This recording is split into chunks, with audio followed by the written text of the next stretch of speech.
Welcome to my channel, Echoes of Crime. The title for today's story is The Price of a Hoodie, a story of fear, prejudice, and injustice in America.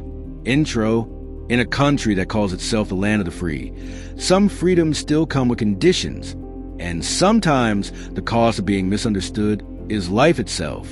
The walk home. It was just past 8 p.m. in a quiet neighborhood in Florida. 17-year-old Jaylen Brooks was walking home from a corner store, earphones in, hoodie up, hands in his pockets. He wasn't a threat. He wasn't armed. He was just a kid who loved basketball, rap music, and his mother's fried chicken. But that night, his hoodie made him suspicious in someone else's eyes. A neighborhood watch volunteer saw him and decided he looked out of place. He followed him, called the police, and ignored the dispatcher's warning, "Do not approach." Minutes later, a gunshot echoed through the street. Jaylen's lifeless body lay on the pavement. A bag of candy and a bottle of soda spilled beside him. The aftermath. The news broke by morning. Teen shot in self-defense. The headlines read, "Self-defense. Jaylen was unarmed." His mother, Monica Brooks, cried on national television, clutching a school photo, the one where he wore a bright red hoodie and a nervous smile. "My son wasn't a criminal," she said through tears. "He was just walking home." The story divided the nation. Protests erupted. People wore hoodies in solidarity, but others said he should have known better, as if the color of his skin and his clothing made him guilty of existing. The courtroom. The man who pulled the trigger walked into court confident, surrounded by lawyers and cameras.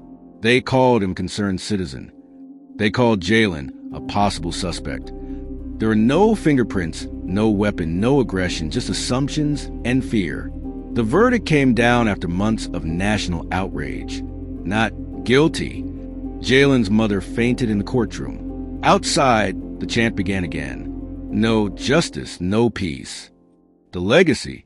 A year later, a mural of Jaylen was painted on the wall of his old school. His hoodie now a symbol not of suspicion, but of solidarity. His story sparked movements, inspired songs, and opened conversations that America still struggles to finish.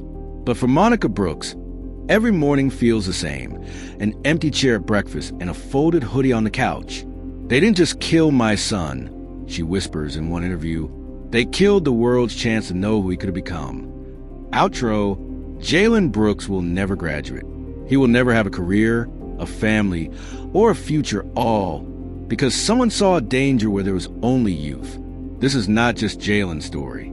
It is the story of many others who paid the ultimate price for a system built on fear and prejudice.